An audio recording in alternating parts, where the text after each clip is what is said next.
Oops. Hello. I am back on. Oh, what a disaster. So, I'm not entirely sure what's going on because it seems that everybody has disappeared. This may not be good, I'm telling you. Let me see. Right, is everybody still here?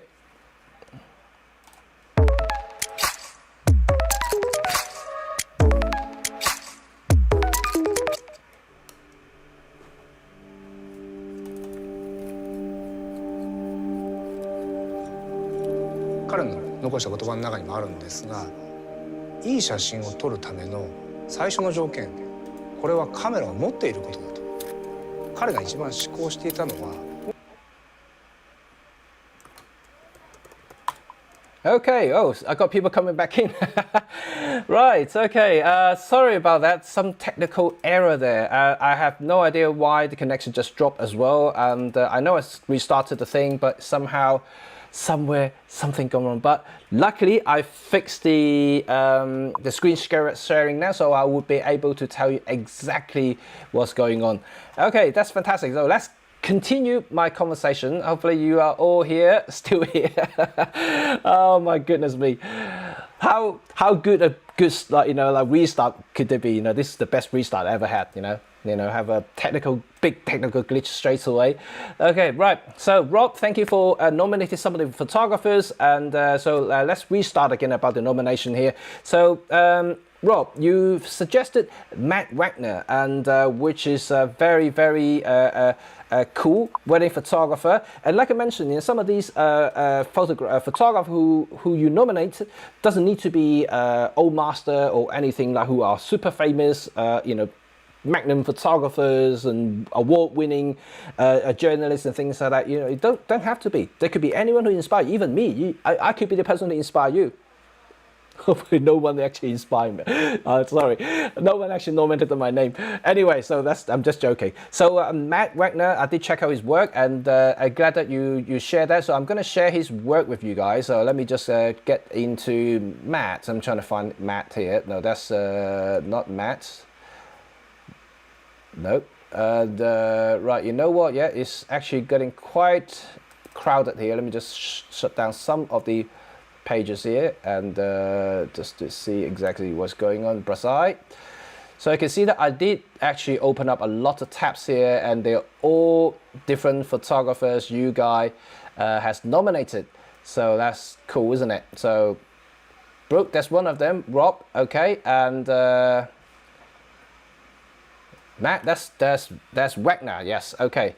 So yeah, he does some great works here. I can see that his photographs. He's got some unique style going on. So he's glad that he let you shoot with him, so you can learn a little bit more about his photography, and which is actually very, very good. And the next one is Brook Bass. So Brook Bass is actually very cool as well. Like I just saw Brook earlier. Nope, this one. Nope. Nope, I think it's an Instagram, must be one of the Instagram here. Right, yep, that's Brooke.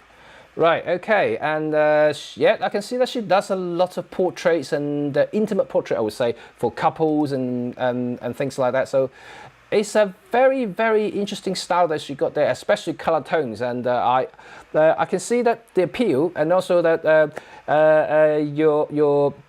your influence, so her influence on you, which is actually fantastic. So this is something that I believe people should be more aware. Sometimes you can learn a lot more just by second shooting or shooting from behind a professional photographer, because sometimes you can actually see the angle, why he chose the angle, or why he or she chose the angle to photograph particular things, and the result could be very influential. Just simply by looking at the resulting photos and trying to remember the time when you shoot it, then you actually understand exactly what's going in the photographer's mindset. Because when you look at a lot of works from the old past master, for instance, we are really studying older photographs. You're not really kind of got the idea or trying to understand exactly why he or she took that shot in the first place.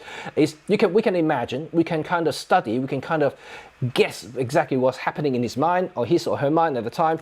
but it's nothing better than actually second shooting with a professional, with someone who's actually working in real time. And this is a great help. And for most photographers, a younger and also a beginner level photographer who are trying to get into it and get more serious about it, it's always a good idea to second shoot with someone else, because I did that once, you know, and second shoot with another photographer on a wedding and other things like that. You know, really opened my eyes when just to see how they work, the thinking behind it, how they actually react to different people. It's really interesting that to see someone else work. Is, you know, you can say all you want. You sometimes I would guess a lot of myself is guilty as well. You know, we can be a little bit more self-confident sometimes, so maybe overconfident about our work, and so like we all think that, you know, we know everything, but the fact is we don't. Nobody else does.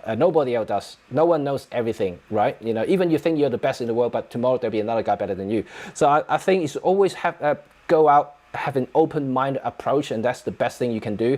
And go out there and just enjoy photography, and also enjoy the creative process, and really trying to see how people created those photographs. So having a live person there doing that for you, you know, you are very lucky, Rob. So I think that's very good.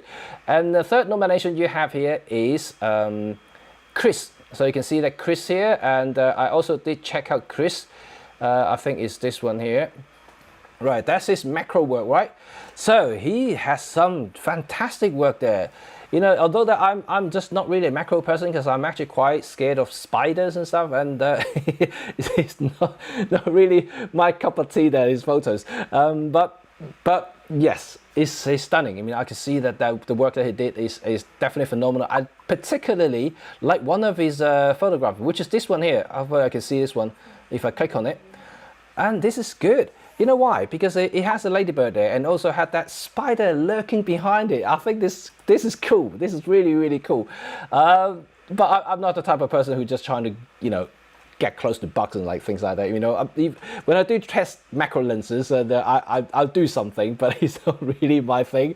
I don't know how many of you guys actually like bugs and stuff, and but you can all tell me about, you know, what sort of photography you like. But macro, you know, I do macro stuff only for commercial reasons, but I don't do macro stuff for the sake of getting close to something like, because I know a couple of macro ambassadors in Olympus, they show me all their works, and most of them are bug related, and they're cool, but I'm just a bit scared of them. Okay, and so that's all. Rob's your nomination there, so let's try to go on to the next one. So Connor, you have nominated Don. Let me just close some of them. I think I'm going to close some of these tabs there, otherwise just becoming too many of them, and I will not be able to find my way back out. So Don, yes, another macro guy, and this is Don Komrachka. So it's really artistic stuff he's done here. Very vibrant, very punchy.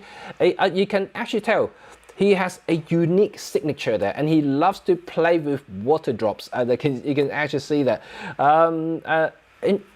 Fun. I think he's definitely got a very unique style there.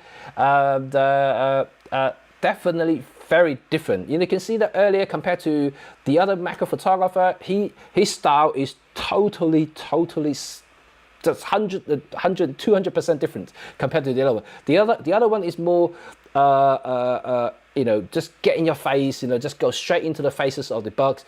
While Don is completely different. You can see that he's trying to use his artistic impressions there to create compositions, and using a lot of other things rather than the bug itself to create a visual interest. More like, in this case, is basically droplets. A lot of colors. The colors are, you can tell, the colors actually coming from the flowers behind the actual subject itself, which is actually phenomenal, which is actually very good. He did use any artificial light. When I say artificial lights, he didn't use artificial light to create colors. These are actual genuine colors there from flowers. You can actually see those patterns there. So first of all, you can look at this ant here. If you just explode it a little bit here, you can see that is actually a flower behind it. And you can see it from the reflection as well, because the reflection is actually in focus. So that is very cool. So I like that. I like that. Don is actually very good. So thank you for the nomination there. And once again, it opens my eyes about another way of approaching macro photography. And I can see a couple of people popping in soon as well. And Vicky is here. Vicky's in the house. Yay. And Ray. Hello, Ray. Good afternoon. Good to join. And so what we're doing today is we're going to talk about photographers who inspire and change you. So it's actually good because as I went through the list, I opened all the tabs there and see all kinds of variety there. And so we can talk about them one by one. Some of them I know, some of them I don't. Like the few that we just mentioned, I don't know them. So this is the first time I actually see the names and also Googling their work. And it's interesting. It's really interesting. Like I said, we always approach photography or any sort of creations in an open mind. So you want to see other people. There are so many brilliant photographers out there, and it's just limitless. It's just so many. So it's always good to see what inspire you. So like maybe they would inspire me as well, and that's really cool process. So Christopher Martin, you talk about something else. Who inspired you? I think you didn't actually mention it, but it will be good to see that which photographer actually inspire your photography. And we wet, yes. Hello, we wet. How are you? Oh, by the way, I still got your hat. Sorry about that. I haven't sent it yet. It's still here next to me. And we wet, if you're here, say hi to me. So he actually said the favorite photographer is Jimmy Chin. You know, when I first saw it, I thought he spelled his name wrong. Would it be Jimmy Cheng? No.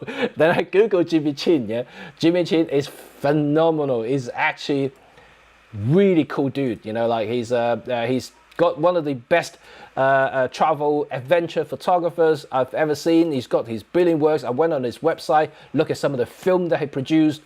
Cool. Let me just click on his Instagram. They can see this guy has 2.7 million followers on Instagram, and you can see why. Just look at some of these photos that he did, and it's just phenomenal. You look at the location he's in.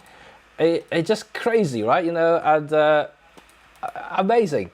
You know, if you want to check out his work, yeah, you feel free to do so. Go to my community page. You can see all the names have been listed there, or maybe I would actually group them all together, put it in the description down below, so you can go and check it out later.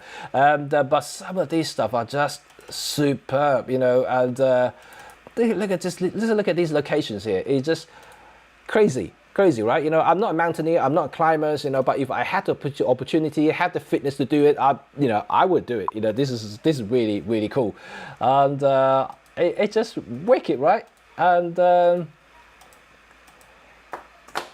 so, oh, look at this one. Yeah. You know, I tried climbing once, but it's just not something that I think I could do it. It requires a lot of determination, physical fitness, and is not for the faint-hearted for sure. But you know, I see so many great stuff about it, and it looks fun. You know, if you can do it, good luck. And then also, like, I really envy you to do that, and that's cool, right? Look at this. My goodness me. You know, I still remember the actual movie Cliffhangers by Sylvester Stallone, and it's almost like that, isn't it? You just look at these stuff. Crazy, right? You know. Okay, that is really wicked. So thank you, We Wet, for nominating Jimmy Chin, and also there's another guy though as well. He said Peter McKinnon for the bucket shots. He's a crazy guy, you know. But he is a creative guy, I have to say. You know, he may not be a photo master, but he does have his take on photography, and he's one of my inspirations to start a YouTube channel in the first place. He's also another guy that I really look up to in terms of some of the creative stuff that he did for both photos and videos. So he certainly has a certain eyes to his stuff, so which I quite like him, and also he comes across quite genuine as a creator.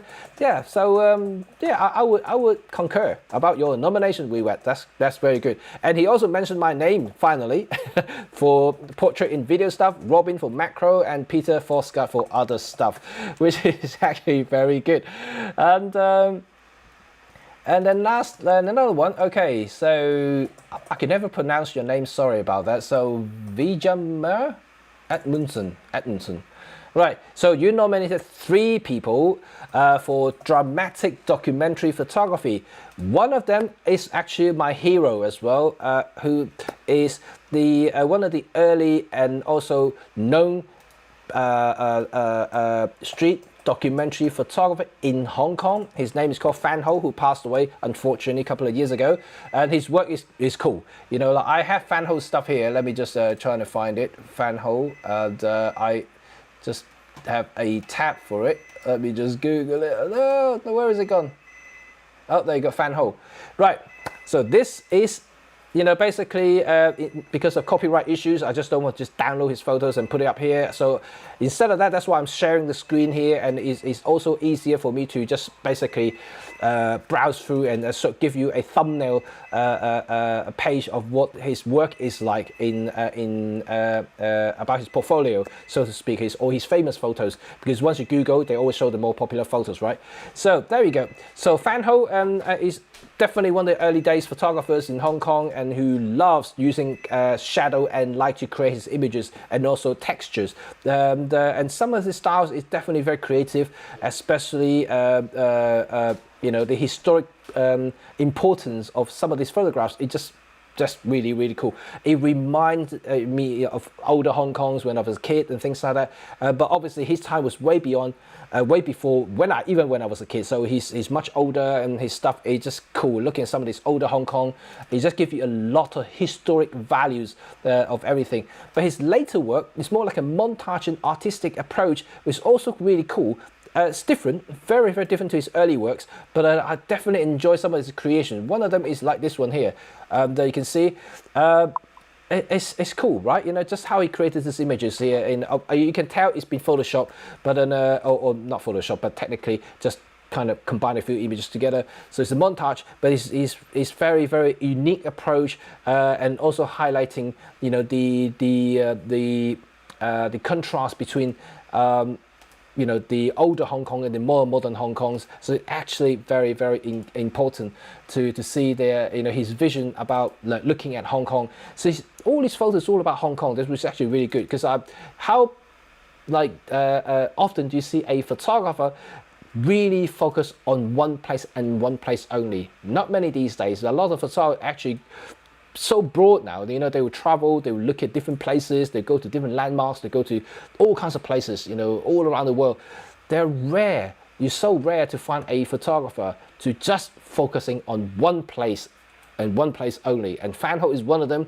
But it's good in the way that, because when you study his photos, when you're reading his photos, you're not diverted. You know, you are with him in that space, which is actually phenomenal. It's really, really cool. So thank you for nominating Fan Ho, because Fan Ho is definitely one of my favorites for sure. And the next one is Beside. Right, let me just close off Fan Ho, and then let me just find the other one here. Alvin Stein is gone, Jimmy Chin is gone. Let me just go back to these others. Beside, okay. Right, this vintage photographer, of course, straight away you can see, and the type of approach that it's really like. Another interesting about the photography is now you are looking back at the photos and looking at some of the older master, you can see the approach to photography compared to modern world photography is very, very different. Not only just for composition, the lighting and everything like that, but the overall feel of it. So it's not just about technical differences, but it's the overall feel of the photographs is very, very different. Some of them you can say is timeless. You know, like for instance, if you look at Fan Ho's photographs, it's almost like you can drag you into that world, and you can relive it. And some of them is more like a historic piece, and you view it as a photograph to just remind you what happened in the past. So it's a very, very different feeling of it. And Brassard is the latter type, you know. So basically you look at it, you just say, oh, that's what it looks like in the past. Of course, it has also historic values behind it. But if you look at his photos, his approach to photography is definitely different to all the other photographers there. But I do like some of his styles there. It's like this particular one here is very much kind of things that I do at weddings. That so it's kind of very similar thing. I always like to catch the subjects' reactions and waiting, while the others are basically the passersby and they totally ignore me. So it's an interesting photographer for sure. So thank you for that. And then last one, and I think you mentioned 3 here, is Sally Mann. So let me get Sally Mann up. So Don, already talked about Don. Oh, did I close something else by accident? I have no idea. So Sally Mann, right, here we go. So I'm going to click on her images because some of them can be a little bit provocative. And so these are her images and they're very intimate. I think that's what she's known for actually. So again, you can tell that it's very, very different visually. But it's all, the whole genre of photography is obviously portrait related. It's all about people, but the difference is she's getting really close to the subject, not physically close, but emotionally. She somehow, I think this is her gift. She's able to open up, the subject's emotions. And the way I say it is because I'm just by looking at her photos, you can see that she's actually in the subject's mind already. The subject is completely trusted in her, and then completely open up, literally that she can do whatever she wants, which is actually phenomenal. This is what I would say a great portrait photographer can do, is that communication, that chemistry, that bond that a photographer can actually create to between the subject, and this is really cool. One of the photos, obviously, okay, forgive me, this is not made for children, so I'm able to show this photograph, but it's easy to Google anyway. So just look at this particular photo here. So these 3 ladies here, and obviously doing something on the field, but you can imagine these sort of photos from a studying point of view. You need to completely trust that person and let her into your world to be able to photograph something like this. This is not easy to do. And similarly to other photographs here, I'm just trying to find other examples here. It's the same thing. It's just really, really cracking, and like this. And it's cool. It's really, really cool. And I just cannot say how amazing Sally Mann's photograph is and how intimate these photographs are. It's just really, really awesome. And I think for majority of the portrait photographers out there, it's not about just about directing. It's about how you can get into the subject's mind. And a lot of people did praise me in a way that when they work with me and how I can actually open them up. But I can tell you straight away, I'm nowhere near Sally Mann's level. I don't think I would be able to take photograph of someone's peeing in the field, that's for sure, or just completely stripped naked and take a shower right in front of me, just like out of nowhere. That sort of trust level is completely different. But I'm quite good at opening people's up and also like trying to get close to them, but just not to this sort of intimate level. So this is very, very special. So thank you for sharing that, and Sally Mann is definitely very special indeed. Right, let's look at another one here. So Su Yong, and you are talking about Ming Tian. Right, Ming Tian. Yes, I have Ming Tian here. Let me see, where's Ming Tian? Yes, Ming Tian is here. So for those who don't know who Ming Tian is actually a blogger from Malaysia. And I actually used to read his blogs a lot, way back now. He's been blogging for forever, since the beginning of internet age. So he's a popular guy on the internet. He writes lots of very, very good blogs there. He loves photography, but what separates him from other bloggers that I know of is that he actually knows photography. A lot of bloggers who, I'm not saying that they are bad, but they know how to write. They know they have the technical knowledge. They can talk about things, but they don't appreciate. They don't have that same kind of photographer's instincts when it comes to actual taking photograph. And just by looking at some of his works, and he does actually have that talent in him. So this is what separates him from other bloggers that I read online, is that he actually takes good photographs, which is actually different, and I appreciate that. sometimes because of that, you trust him more. When you read his blog, when you see his photographs, you can kind of appreciate why he did that and why he said that. And it's something that I believe that more technical reviewers out there should actually.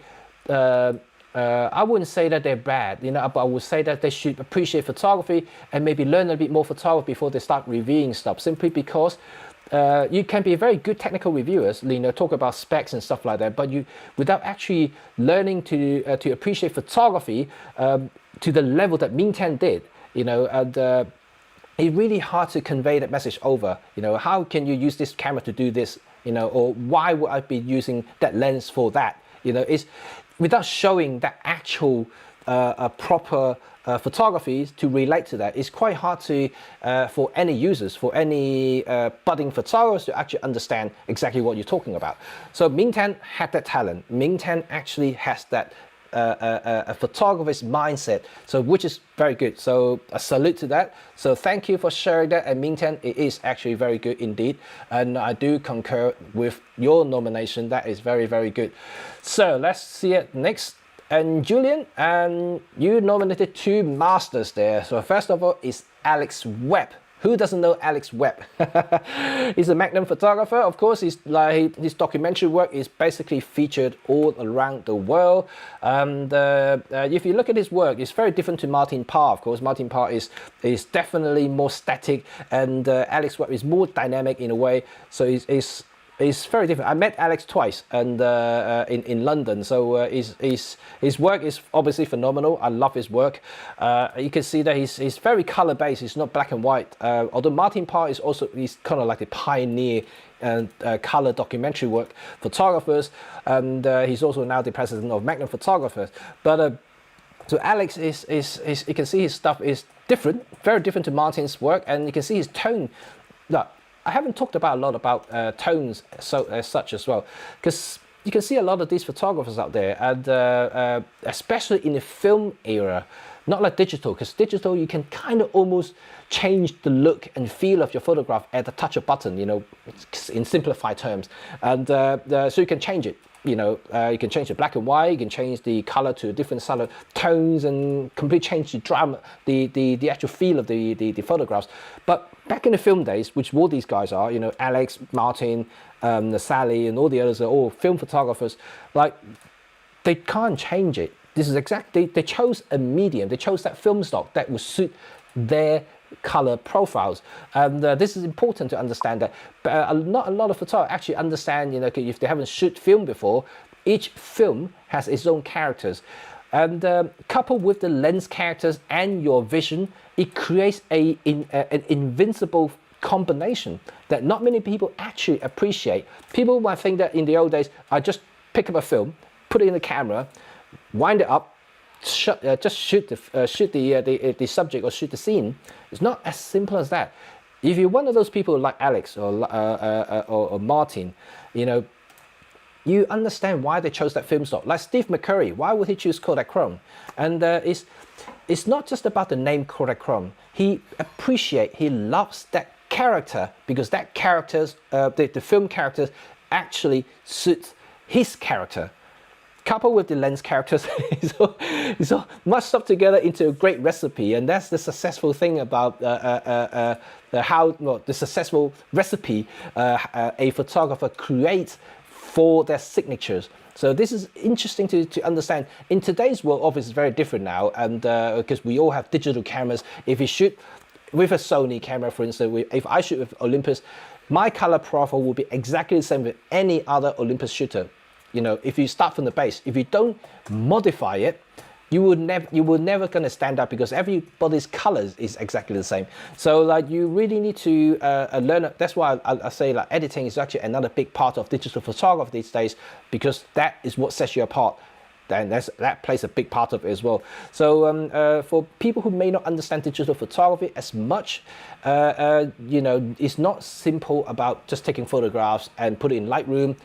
Just adjust the contrast and saturations and things like that. Not as simple as that. You need to put your stamp on the photograph by creating your style. And so this is something you don't look lightly on. You have to really starting to appreciate, digging a little bit deeper, how you can create your own style, your own the profile that suits you as a photographer. What makes you special? What sort of colors? What sort of things that will kind of bring out the character in you? And that's important to know. So thank you for sharing this particular photographer, Alex Webb, Julian.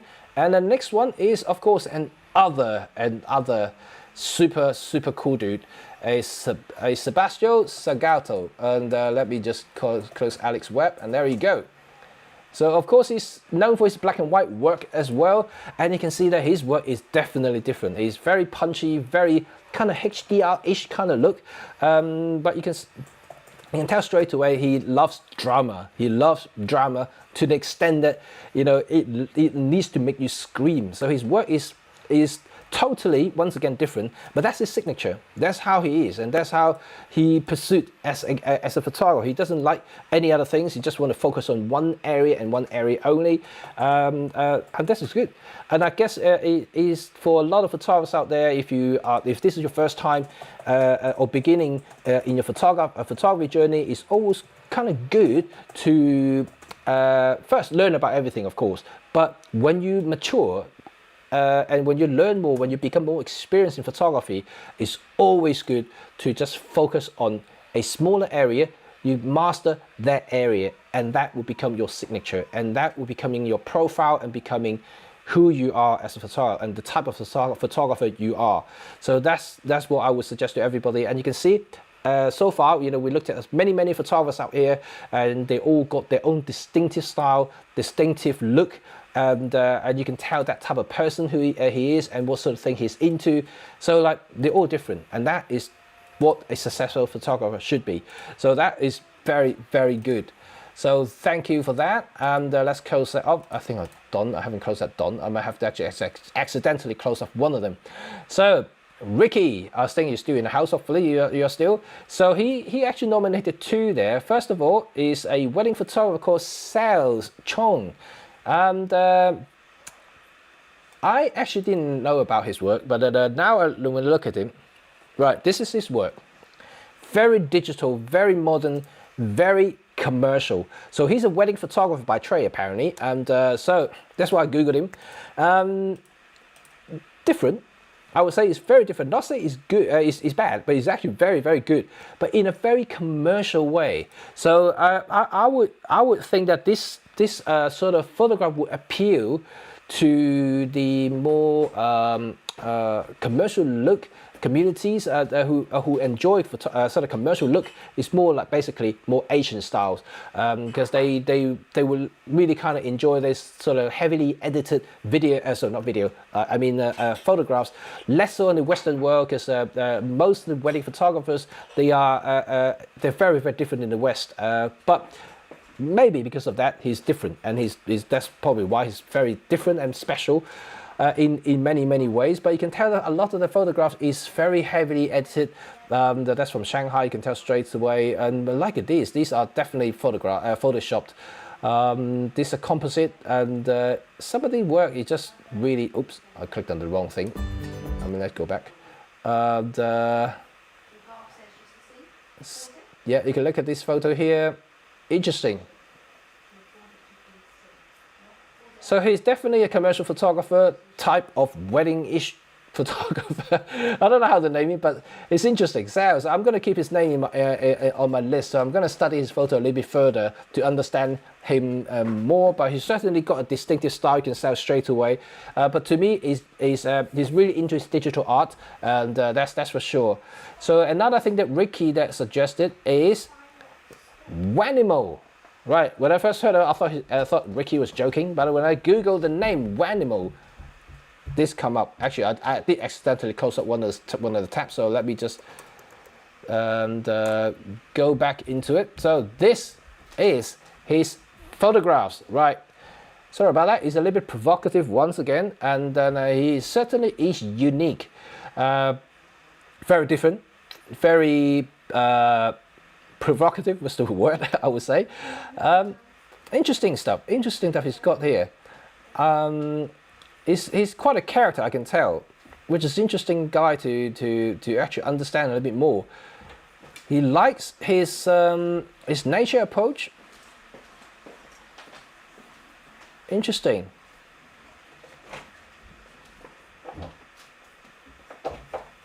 In many ways, I kind of enjoy his work, even though that it is not suitable for everybody.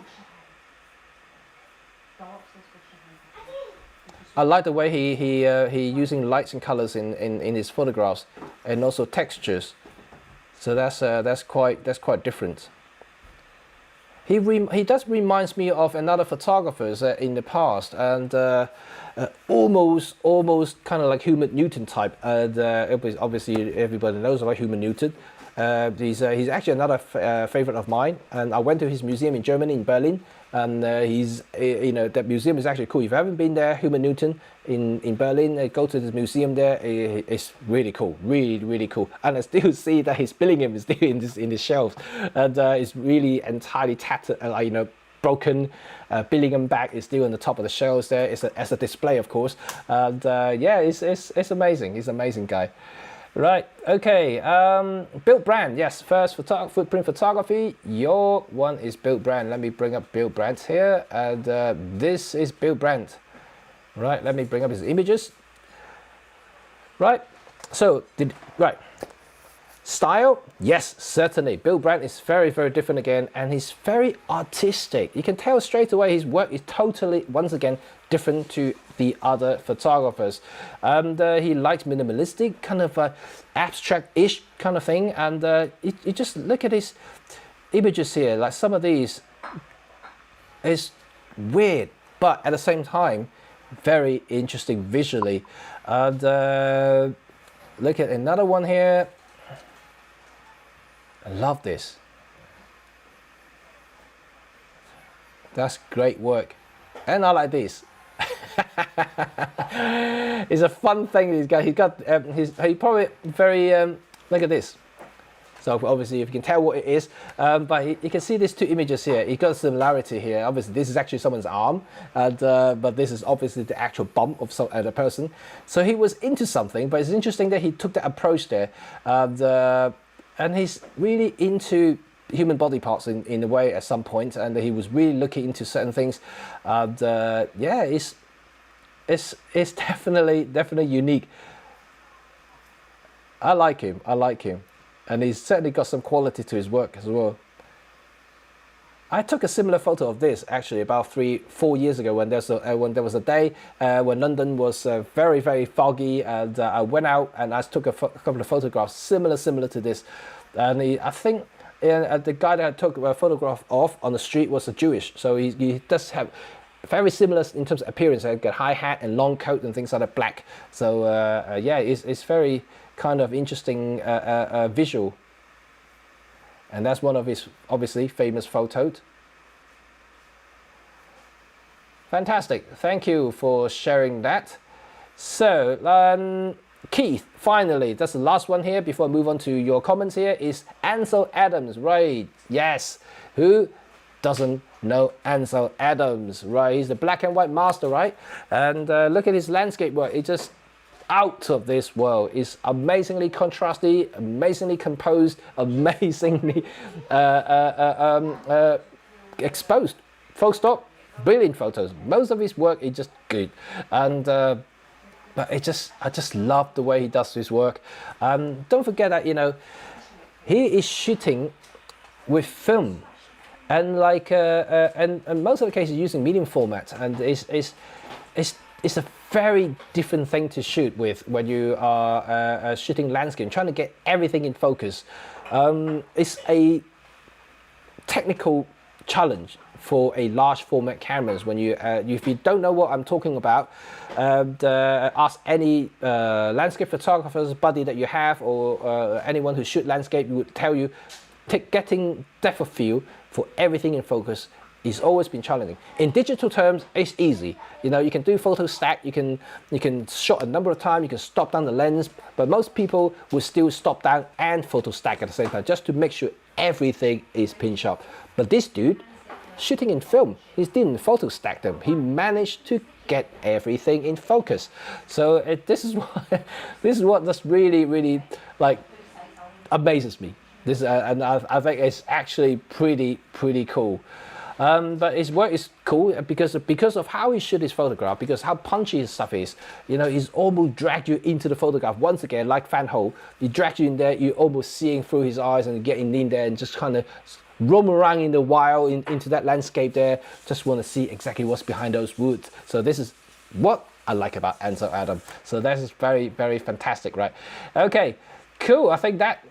Basically everything that I have on the list here, and I can see some people actually mentioned something in my comment box here, so let me just get back into here and to say hello to some more people, I guess. Oh geez. Right, okay, let me go back to my thing now. Hello everybody. So oh geez, what did I miss? Okay, you didn't miss anything. I hope you caught it right in the same time. You didn't miss anything for the first 15-20 minutes because first of all, I was about 10 minutes late. And second, my computer got some problem, and I mean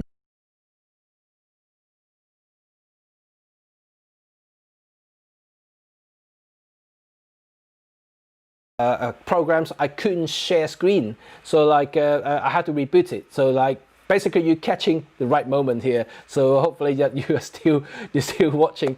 So yeah, so hopefully you guys are okay, and I really enjoy doing this sort of thing because I always like to read up on what other people's into in terms of photography and what's other photographers who inspire you, for instance.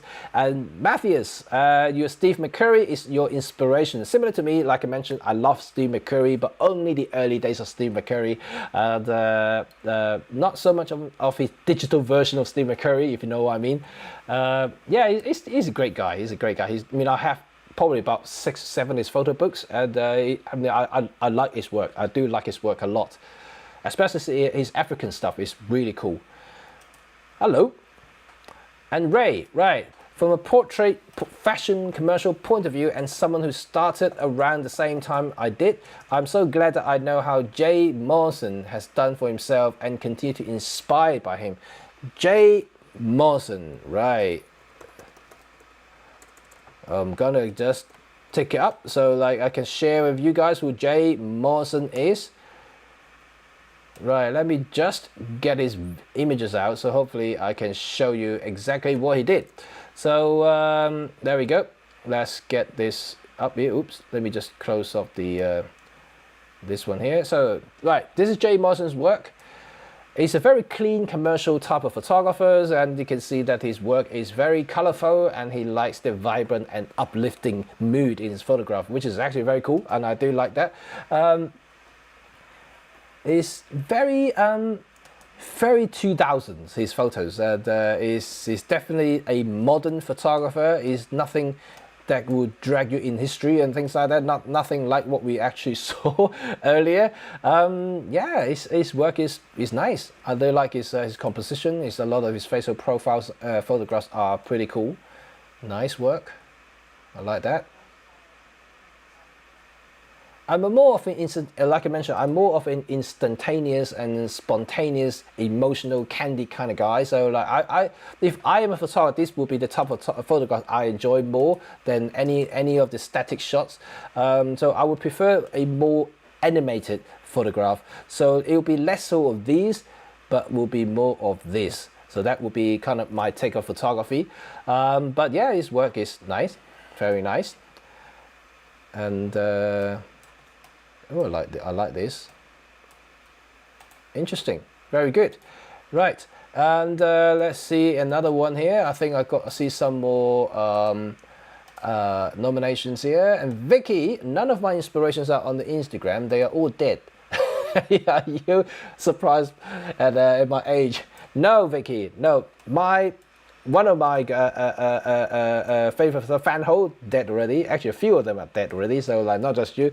So it's I wouldn't say anything like that, Vicky. So it's more about what sort of photography you enjoy and how they actually change the style or get you into photography, get you excited, get you kind of motivate you to do your next shot. I guess that will how I'm gonna put it. So Victor, and I'll be modest. The most inspired me is me. Otherwise, in life it was one of my neighbors, then local photographer. In my childhood, I didn't have access to media. TV was also a source of inspiration. Very true, very true, and I do actually believe that. And yeah, this is I guess you are your own inspiration is actually a good way of putting it, and in a way, because you are the one who creating stuff, right? You know, if you don't fancy anything, you fancy anything boring, and you create your own. And this is perhaps some of these photographers how they started out in the first place, because they found everybody else boring and weird and just not nice in general. So that they trying to find a way to express themselves and in the way that he or she actually wanted. So then they inspired themselves. Yeah, I can get that saying, and I believe that there's a way of saying it in a more creative way. So I think, you know, for people who can see themselves, who understand themselves more than anybody else, would probably be able to do that. And so that's interesting. So thank you, Victor. And first, Van Holt is fantastic, isn't he? You know, he is very, very good, right? He's actually a phenomenal photographer.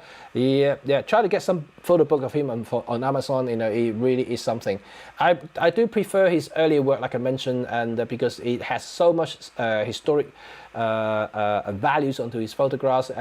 I'm a type of guy who would always enjoy looking back in the history. You know, looking at some of the older landscape photograph of the older, let's say older London, older Hong Kong, older New York, and things like that. I like looking older photo of a place, and it's interesting. Like when I met Martin Parr, and then he told me something about why he did what he did. And you know, in terms of photography wise, he said to me, you know, I document stuff, and many people don't understand what document really is. When you take a photograph of someone actually, you know, putting gas in a gas station, and to many people, I would say to 99.9% of people out there would not see the value of that particular photograph. But to me, it means something. It may not mean anything today, it may not mean anything in 10 years time, but it will mean something in 30, 40 years time. By then, there's no gas station. And then you're looking at someone who actually filling up the car using, like, you know, having this physical pump, putting gas into the gas tank. That is some value. So that's how he talked to me, you know, like, so a lot of the stuff that that I actually enjoy looking at now are people who are just simply taking street shot in the past. And that may not mean something back then, but now you look at them, so it's just like, wow, that's what it looks like. So I guess, you know, that's the value that builds up over time. It may not be apparent at first, but of course, you know, there's still something to do with compositions, characters, buildings, and, like, you know, lighting, exposures, executions, and everything like that. You still have to have those as a great photographer. But what he means in general terms is, you know, why he documents. And this is really the something that he told me when I met him. So that is very cool, right? Oh, Jean-Marc, you have nominated Vivian Meyer. Yes, I like Vivian Meyer. I do like Vivian Meyer. And I don't know how many of you actually know Vivian Meyer. And have any one of you seen any of her photographs or seen a documentary of Vivian Meyer, how she accidentally her work was accidentally discovered in the not car boot sale, some of the flea market sale. It's amazing, right? It's just like a fairy tale story, and how she was discovered, and after she passed away. Amazing, and she's very different as well. She's very, very unique, and her approach to photography is definitely very domestic and from a very, very different point of view, because she wasn't really a commercial professional photographer who actually photographed as to make a living. She wasn't, sorry. So like she is just a normal person. She's a normal person, just have a camera, but she enjoyed photography. She'd go out on the street, going to work, coming back, on the way, just taking photographs of strangers and people on the street, scenes and anything. So it's amazing. I do admire her work, and it's a shame that she hasn't actually got any exhibitions in the UK yet, you know, and I know she had a couple in the States already, and then I would like to see some of her work in up close to see, just to experience more, because I have her books, and I have a couple of her books, and then I did like it. Yeah.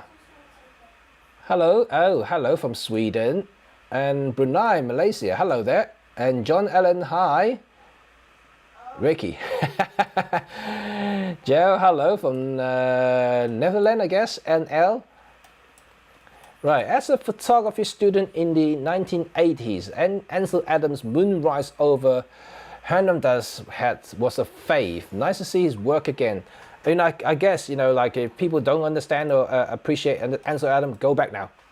Yeah, black and white, you know, you really need to study his work. He's a really cool, really cool photographers there, and yeah, his work is phenomenal. I think it's everybody who really enjoy black and white photography, first of all, should study him. Second, if you're into landscape photography, study him. If you really enjoy photographic history, study him. If you're just into photography, study him. And James Wong, I follow Gavin Huey, you, oh me, thank you. And Joe Edelman to also observe good works on Instagram. Thank you. I've been nominated. Thank you. James. Gavin Huey is actually cool, and he's also my buddy Olympus ambassador. You know, of course, you know, we work together a lot, and we joke about a lot of things. So every time I meet him, he's a funny guy. He's talented. He's super talented. He can do anything, I'm telling you.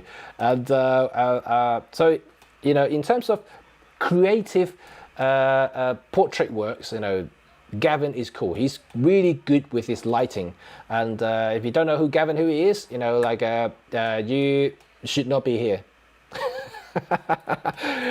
You know, I'm just joking, but you know, Gavin is very popular even in the States, because he does a lot of YouTube videos for B&H. Was it B&H? I cannot remember. No, Adorama station. So he does all kinds of tutorials, how to use cameras, how to use flashlights, and all kinds of things. And Joe Edelman, of course, another Olympus ambassadors, visionaries in the States. He does a lot of commercial and portrait work, commercial photography for like all kinds of clients in the States. His work is also as good as Gavin Huey. Yeah, they're both really cool. It's just something that I don't do, because it's a very different type of photography there, but I do enjoy their work, and these two are light master. If you really struggle with using a speed light, using a studio light, using anything with lights, artificial lights, these two, you should study the work, and then also maybe even ask a few questions, because they're always open to give suggestions and advices. So yeah, that's very good. So thank you for nominating me though. I'm surprised. I'm honored, thank you. So Rob and Brooke and Matt gave me an understanding of portrait and wedding enough to know it wasn't for me. But from editing and how to approach things at events has been valuable. Yeah, of course. And like I said, you know, if you never second shoot with someone, you would never appreciate exactly how much hard work a photographer has put in for that particular photograph or a set of photograph. For wedding and event especially, you know, it's easier when you sit on the sit as a guest, just sit on the sideline and just barely notice the photographer. But when you actually follow that photographer on the day, just in and out, going everywhere, then you actually starting to appreciate exactly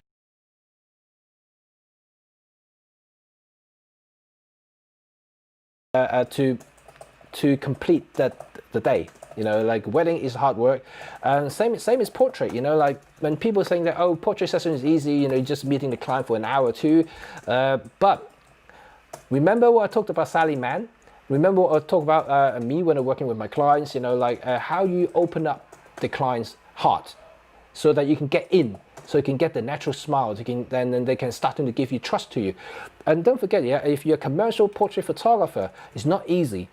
These people may not actually know you as a person, you know, let alone friend. You know, they don't even know you. They might appreciate your work. That's why they want to hire you to photograph them, but they don't know you. So like if you come up there, if they just want to smile in front of the camera. They don't look natural whatsoever.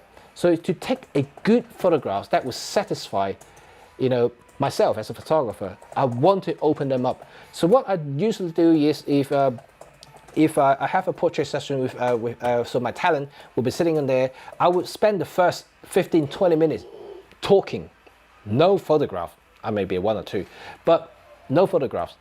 Why would I do that? Because I want to open them up. You know, like I need to understand them. I need to know them as a person. You know, what he or she is like. You know, like what does she do exactly? You know, and why he or she wants these photographs. What is he going to use it for? Not to that extent, but I'm just saying it. And but it's a lot of work going on behind it, you know, and you need to be able to do that. So this is a talent on its own, and it's also hard work as well, because you have to constantly twisting your mind and trying to figure out exactly what question to ask next and what sort of thing you want to speak to him or her sitting right in front of you. And then when you're starting to sense that they're opening up and starting to talk friendly with you, then you know that you're halfway there. And a few more questions, a few more conversation, a cup of coffee or something like that, bang, there you go. That's the photograph. So portrait is not easy, not as easy as what people think. Yeah, you might think it's easy money, half an hour, 2 hours, you know, you get some money. It's not really that simple. I'm telling you, it's a lot of work there, and you need to be talented enough to be able to open them up. And Sally Mann was one of the, you know, we saw already, the person who can get right into the person's heart, and that's really, really special. Okay, and Alberto as a multifaceted, wow, you got lots of stuff in it.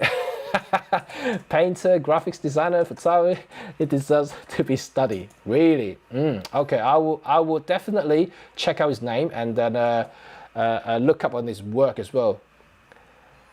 And Vicky, I only discovered that the great Jane Bound lived in a few hundred yards from me. Oh really? Oh wow. Oh dear.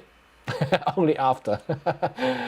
What a shame. What a shame. You could actually meet her in person, or maybe you have.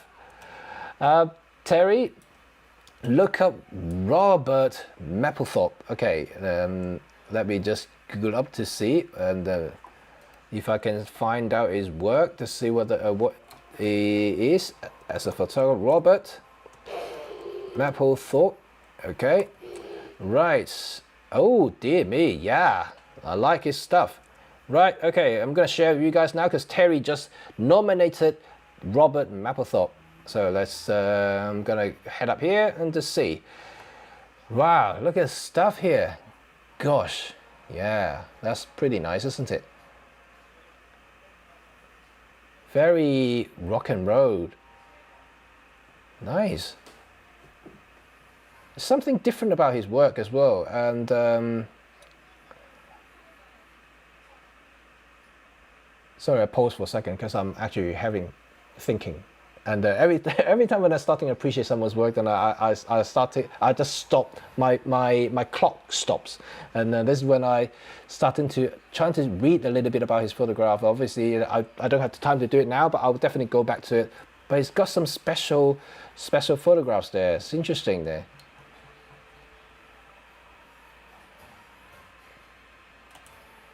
Yeah, nice. Right, I'm definitely go back to it. Oh, did he photograph this? Did he actually photograph also Schwarzenegger? He probably did then, isn't it? Oh my God! Wow. Cool. Amazing stuff. Wow, that's awesome. Definitely gonna study it. Thank you for nominating that, Terry. That's interesting. And Rob, I did do a few weddings and portraits and fairly successfully. Yeah, that's good. Congratulations, and congratulating that you made it. I'm telling you, like when I first did my wedding and the very first couple, and it's hard work, and but then I realized that, you know, all the happy faces that I saw afterward, it kind of made me think that everything I did, every sweat that I had, were completely worth it. You know, is really cool, and I like to see people happy, and yeah, it's something I think my purpose, I guess, to create photographs is to make people happy. Tim, hello there. Jim, I'm using an Panasonic GM1. I consider myself a prosumer. Oh, it's a geeky question. Right, okay. Do you think I will get much better IQ with my photo by upgrading to EM5 Mark III and GX9? Yes, in general terms, yes, because it's a newer camera, especially the EM5 Mark III. That I think, because, not just because I'm an Olympus ambassador, so I'm not just selling Olympus. No, I'm just joking. No, but it is a better cameras, I think, compared to GX9, and only from my personal experience, Panasonic got some great stuff there, but I think EM5, because of his feature sets and also his latest stabilizations and all kinds of stuff, it will proving to be a very good upgrade for you. And also, it's very small. I do have it somewhere. Yep. So this is just the body only. So this is the body only. This is the EM5 Mark III. It's very small, it's very good. So it's right about, just a little bit bigger than GM1, and depending on what sort of lenses you put in it, and you can actually have it quite flat as well. So which is actually a good option to have. So hopefully that answers your question, Tim.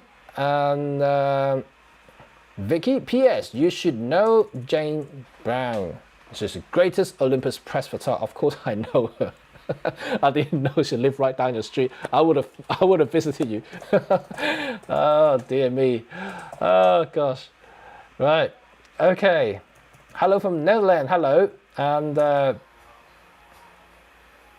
sell your soul for power. Right. I guess I have all the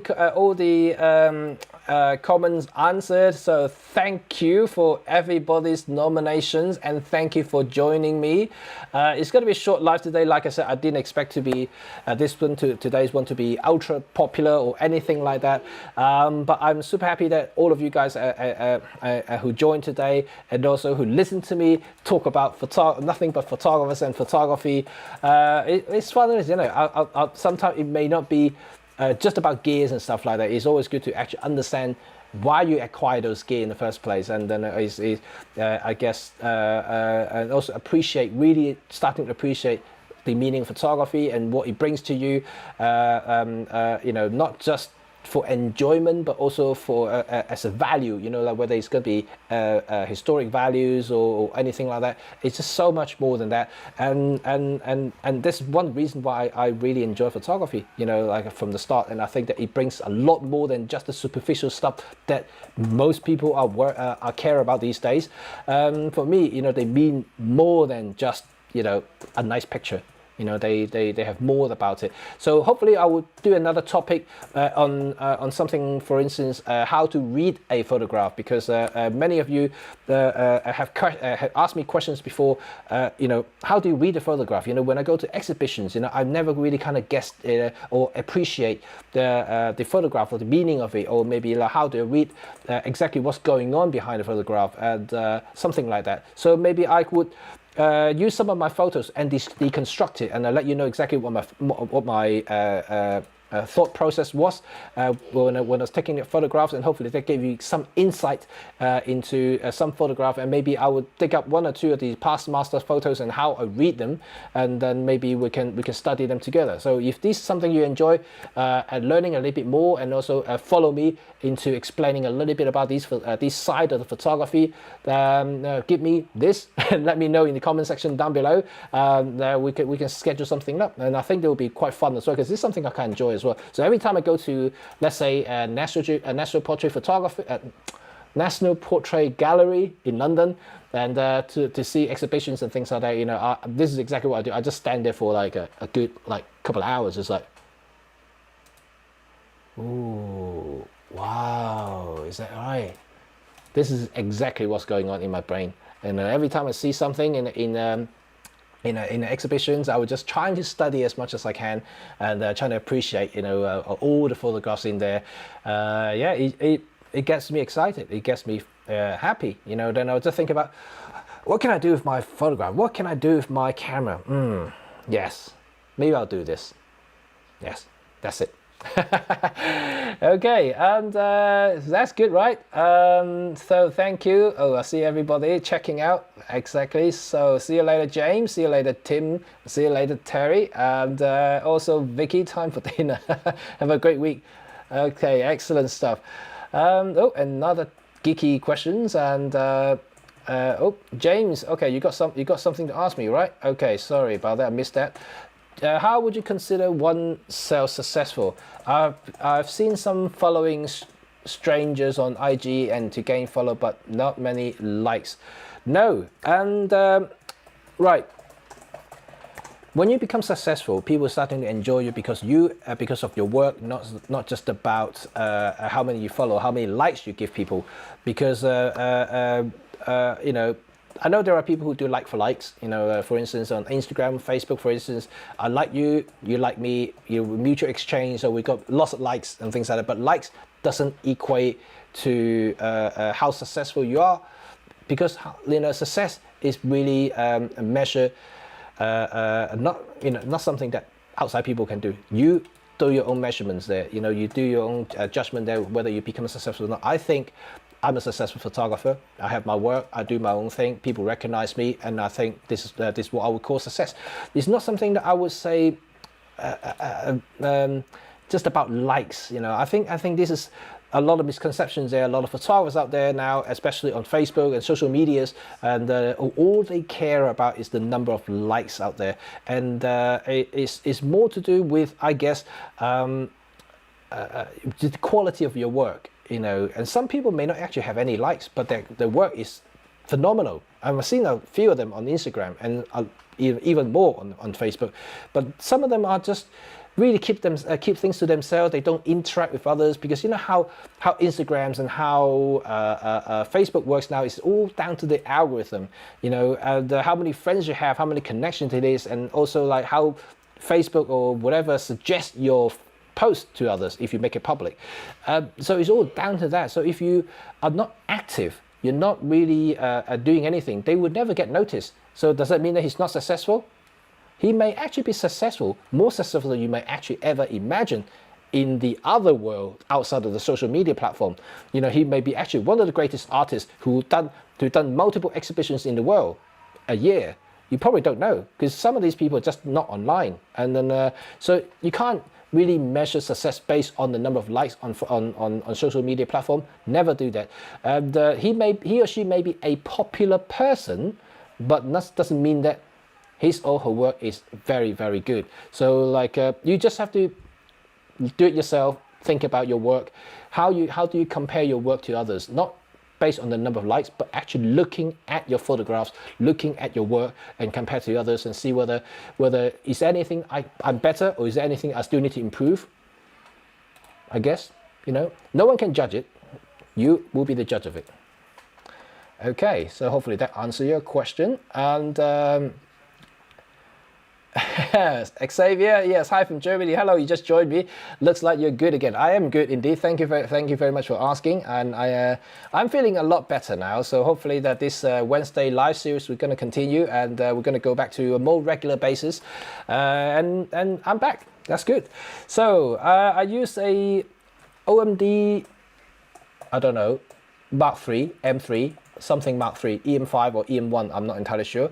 45 1.8, but that is so sharp. And people can ask you, make my skin a little smooth. What think you is that wrong? Right, okay, nothing. Well, too sharp. Sorry, that means your skin is not smooth enough. Well, I would say that if your approach is maybe just a little bit too much, try to do a little bit in post editing, and maybe just not to get the clarity too hard. Maybe you just do local light brushes, and just do with this down to your edit, maybe just trying to soften the skin just a little bit, not to add too much clarity or textures on the skins, and just basically de-texture or de-clarified the skin area, and that would make it a little bit smoother, just a little bit better. And but ultimately, what I always educate my client is that I don't touch up my photographs. I don't, and then I want to photograph exactly who you are as a person. I don't want to make you another person. That's a start. I have so many requests and in the past, and ask me to do this, ask me to do that, ask me to make the skin a bit whiter, like make me downsize me a couple of sizes and things like that. I just always said to them, no, sorry, this is really not my type of photography. There are many other photographers out there are doing much better job in photoshopping, and I'm just not that person. Sorry. So I only do exactly what you look like in person, in real life. I don't want to make you another guy. So yeah, that's I would say. But being too sharp, I don't think is a problem, because it's always to have a sharp picture than a non-sharp photo, because you can always dial it back if you want to. When you're having unsharp photo, trying to sharpen it is harder. So like I think of it that way. So yeah, there are many methods there. You can actually unsharpen a photo if you really want, and you can pretty much easily to Google it exactly how you want to do it in Photoshop or Lightroom, for instance. And Casper, Jacob Hoyt is a great inspiration to me, and the way he can get close to all kinds of people. Right, Jacob Holt. Okay, I'm definitely going to look it up as well. That's fantastic. Thank you for nominating. Right, and Russell, hello there. How are you? How are you? And hope I answered your previous questions before, and when you messaged me directly. So that's good. So, do you think there will ever be a mid-range weather seal lens range that might get me back to Olympus? Can I just buy the pro lenses? They are too big for me. Never say never. I currently do not know, but I know that in the roadmap there are a couple of lenses that could be coming out in the next couple of years, so that could be it. No one knows at the moment, and it will be difficult for me to predict. And also, even if I do know something about it, and I don't think I'm allowed to say anything, so so maybe just stay tuned. But I'm pretty sure that there will be a lot more stuff coming out in the next year or so, and that's already been promised. So I'm excited to see that. Especially my dream lens still going to come, yeah, and I'm still going to wait for that. So that will be something for me to be excited about. Marcus, hope you're feeling better now. Thank you. I'm feeling much better. So thank you for asking. Any suggestions for someone in a creative slump due to lockdown? Context: I've added a film rangefinder to my gear with a EM52 and a 70 Ollie. And instead to the rangefinder is the vulnerable 35 SP. Oh, that's a nice camera there you got. Right, creative slump. You know what, yeah, it's not just you. I think that this lockdown thing has really causing a lot of trouble to a lot of people. And I'm not just talking about like normal people, but photographers, creative people. Even myself was in a bad kind of state, you know, like the fact that, you know, I had some personal matters to deal with, and over the last few months. But yeah, creatively, you know, I found myself quite hard to adapt myself, because I'm always an outdoor guy. I like to go out and shoot and film and interact with my models and everything else, and see my clients, because my clients are from all over the world. But now there's no traveling going on, so there's nothing going on in my life, and for professionally. So this it's been quite challenging for me. But I mean, I guess you just have to kind of find something else and to adapt to. At the moment, I'm using my camera while I'm having my cameras around, so I'm just gonna continue looking at stuff, find way to create stuff, I guess. And I've been doing a lot of experiments at home, trying to find ways to process photos. I'm actually re-looking some of the photos as well, trying to find another way to process them. And so that may be something you could try. You know, just go back to some of your old photographs. If you still keep the raw, that is, you can actually re-edit them to see if your editing skill now compared to 4 or 5 years ago, you know, is there any difference, or maybe you can even create a better image now just from editing alone. So this is something I guess I would probably do an episode of, because it's actually quite interesting. Because to talk about editing, like I mentioned earlier in today's live talk, is editing is also as important as taking the photograph, because that is what gets you the signature as a photographer you are. So I think that editing is definitely something that everybody should learn more about. Okay, and will there be a EM1 Mark IV? Ricky asked. Of course there would be Mark IV. I'm looking forward to the Mark IV, EM1, EM5, and I think EM1X Mark II as well. Yes, they are going to continue EM1X, so I've been told, unofficially, off the book, from the rumor site. I'm talking rubbish, right? I have no idea. So I don't know, but I guess it will happen, and the roadmap is already there. And I think that in terms of if you're looking at the release schedules, just based on the timeline that we always have with the Mark II to Generation 2 and Generation 3, and now we're looking at Generation 4, which is the latest one is the EM10 Mark IV, and so we should be seeing a new EM1. In a couple of years' time, maybe, because EM1 just came out this year, so now almost a year old now, 9 months old now. So if you're looking at the timeline, so maybe another 2.5 years, you'll see Mark IV coming out. And I don't know exactly what's going on with the rest of the model line. And the EM5 came out last year. EM1 was 2.5 years ago now. So maybe EM1X will be next. So I'm just guessing, just based on the timeline. And who knows? We'll see. Maybe even got a new camera, new pen camera. I don't know. Everybody wishes a Pen F2, right? So we shall see. We shall see. Okay, and thanks for opinion. Only future will tell, indeed. From Xavier. So, is there a way to get you to do some photo walks here in Germany? Who wants me to do a photo walk in Germany when this crazy pandemic is over? Raise your hands. I would love to come to Germany. And seriously, last time I've been to Germany was quite some time ago now. I would love to. Maybe I'll do a trip up there, and I'll meet up with all of you guys and go out for a walk, and we can do something together. That might be fun, right? And I think that would be really, really cool. So yeah, stay tuned for that, and maybe I will do something. And I keep promising people, just because, like last year. Remember, last year I actually said, oh, let's do some photo walk this year in 2020. What happened in March? Everything locked down, and I couldn't go anywhere, so we couldn't meet anybody. I was supposed to meet loads of you guys at the photography show in March, and that didn't happen because the photography show got cancelled. And yeah, it's just a crazy, crazy year, that is. Yeah, hopefully, I'm pretty sure that once everything kind of get back to normal, when travel becomes safe again, and I'll be out and about, and definitely meet up with some of you guys and start photographing something that we enjoy. And you can take me to places. Get me to a place that I can find great frankfurters. I'm a big frankfurter fan. I really want sausages. I love it. And Mr. Bees, hey man, loving the stream. Keep up the good work. Thank you. Yes, I love streaming too, and it's really good to communicate with like-minded people. It's really good. I do like it. So, and sorry, way to dark f-stop. Oh, I don't know exactly. No, I think it's not for me. Right, just finished a film photo walk in North London last week. Nice one. Where about in North London you are? I'm very familiar with North London, of course, and that will be really cool. Let me know which route you took. Maybe I'll go there, check out next time myself. And Marcus, oh, he's talking about something. And Pose and Tree, photo walk in Hong Kong. You want me to come back to Hong Kong? Yeah.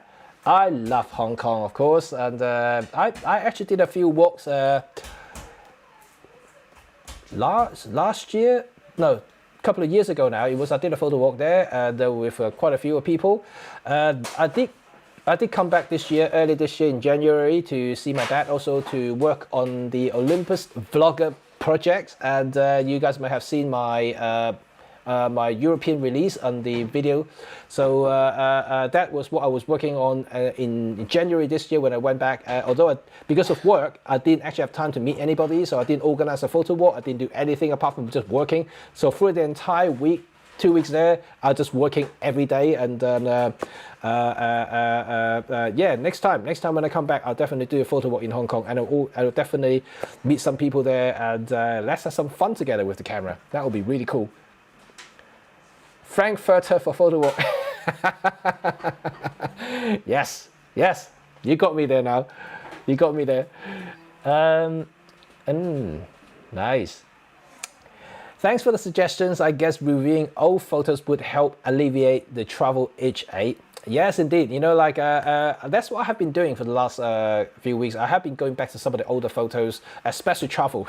Yeah, you go, and just look at some of the processing work, and yeah, go back to some of your favorite images, and I'm pretty certain now you can get slightly better quality from even if you do the same edit, it'll be slightly different qualities, because the software has updated, the processing engine is different, and when I say processing difference, you know, if you're just comparing from a year ago, probably not. But if you're looking at some of the photos you processed, let's say 5-6 years ago, you will see the difference in terms of, let's say, denoising, clarity, sharpening, and these things have improved dramatically over the years, and it will enhance your photograph by quite a bit actually. So, and this is another thing that I should talk about, is that about keeping your raw files. I know some people don't keep the raw file or shoot JPEG only, but I'm telling you, if you have your raw, if your favorite raws, just keep it in one side, just archive them, because at some point you can take it back out again and re-edit them, and I can guarantee that you get much better quality. Like, you can't say that this year and then next year you re-edit them again. You probably won't see that much difference there. But if you leave it now, wait for another 5 years and go back to it, and you will see a huge improvement, I guarantee that. And Ricky, I'm not familiar with North London, and it was a photo walk with Kodak around Stoke Newington, a Jewish community. Oh, okay, I know Stoke Newington. Okay, yes, there are a lot of Jews there. Okay, interesting. Did you take some good photographs then? That would be cool.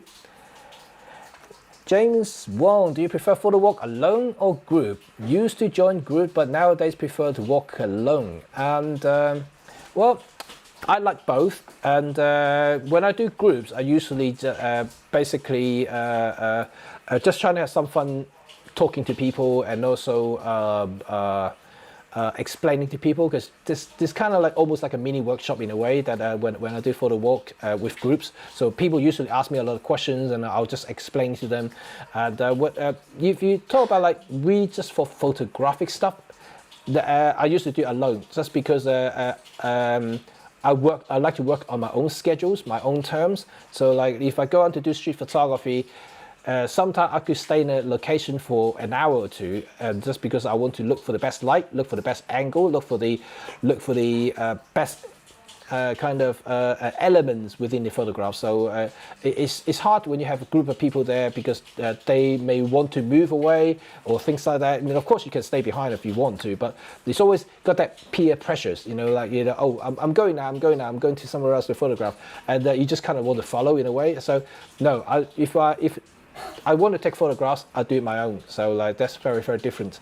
So yeah, I do both. But like I said, if I do work, that's my own. But you like to mingle with others, I do groups. And how much editing do I do? Everything. And I love my editing. And then but as a commercial photographer, you know, and because I do edit my own weddings and portraits and stuff like that, and I do go through a lot of photographs, and like I'm talking about like tens of thousands every year. So as much as I love editing, and I cannot spend too much time on each photograph, so what I do is I usually would define my own preset. So I'll apply my preset to all the photos, and then I'll tweak it individually if I need to. And but that would save me so much time. I could do batch processing, which is in commercial terms, you know, it saves you a lot of time, because it's when you're working for money, it's different, right? You know, you're trying to do the turnover, you know, because the more you can turn over, the more you can process, the more money you can get, right? And this is totally different to amateur level. And not saying which one's better, but amateur definitely have more time to play with each photograph. Commercial is very different. You want to turn around photograph quickly, so you can move on to the next project, you can move on to the next shoot. It's very, very different tactics altogether. But I love editing, because it's really interesting to how much you can alter or change the mood of the photograph, but just by doing a couple of sliders. It's really, really good. Okay, and right. One thing I'm dabbling around is the EM52 is astrophotography. So much reach for not much glass and cost, especially with the vintage lenses due to crop factor. Any takes on this one? Yeah, right. Once I've been told by a Taiwanese guy who is a professor in optical designs, I think is what it's called. No, wave spectrum thing. I don't know. He's a physics professor in a university. He started his own company, R&D company, who makes a lot of filters now. And he told me that Olympus camera is actually one of the best cameras you can get on the market for astrophotography, simply because for some reason the sensors do pick up a special spectrums, a light spectrum or frequencies that is much better suited for astrophotography compared to any other brands on the market. That's including Sony's and all the others who may be better in low light, but for capturing that light spectrum, you need that sensor to be sensitive to that specific frequency. But Olympus camera is that type of camera and had that sensor. So that's why he said he's actually very good at it. You can Google it around. I'm pretty sure that most people would say the same thing.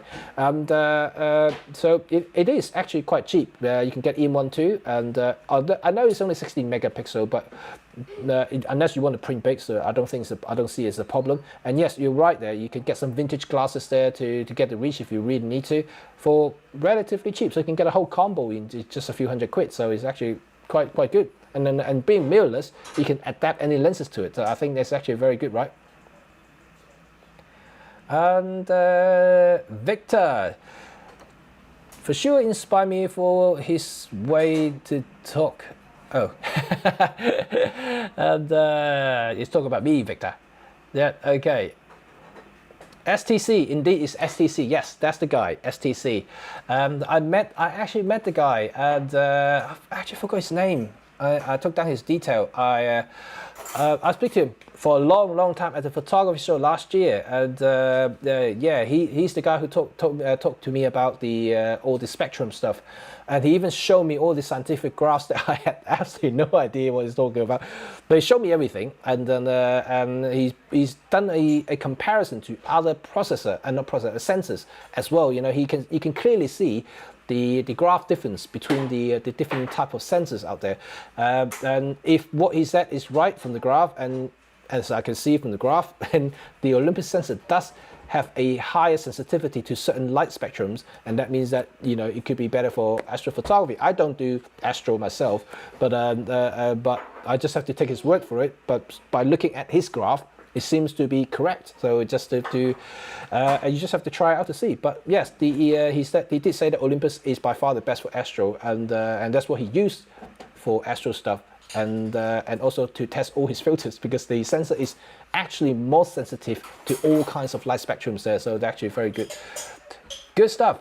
Right, guys, and if no more questions, and I think I shall end my talk today. I think that's been going on for a while, and thank you for joining me. And if you guys want to learn more about photography and learn more than just about gears, please let me know. I'm going to do a special more talks about this, and more special talks about the other side of photography, and learn more about things that is not apparent to a lot of photographers at first, but is actually very good. So let me know exactly your what you want to hear, and in the comment section down below. You can also, of course, follow me, and I'm just trying to get everything and all together, trying to get back to my normal self now. Hopefully that I will see you know, all of you in real time in a photo walk sometime in the future. And you can follow me, of course, on Instagram, and put my show up here on Instagram, Twitter, and also the website. And also you can buy me a coffee if you want. Yes. Right, okay guys, thank you very much, and I really appreciate your participation in today's live talk. And it has been a while, I know, sorry about my absence, but you know what happened. For those who don't know, my father passed away 2 months ago, and there's a kind of like a 2-3 months of tough time for me, and I have been quite quiet. I just didn't feel it. But now I'm good. I'm back, and I'm slowly getting back to normal routine now. I'm producing my YouTube videos, and starting to organize the competition that I mentioned. And so like, stay tuned for my competition. Remember, See the World group on Facebook. That's where I will be doing a lot of announcement there. And join the Instagram. It's also called the See the World GB. The competition itself is called See the World Creative Competition. There will be great prizes to be won. Yes, there will be prizes. So stay tuned for that, and I'll be, of course, announcing in this live as well, and so you will get all the detail. I have a website set up already. I'm just not making it live just yet. So you just have to stay tuned for everything that I'm going to tell you soon. It's going to be exciting. It's going to be good. So if you want to learn more about photography, learn more about Olympus stuff, remember this channel. I'll be here.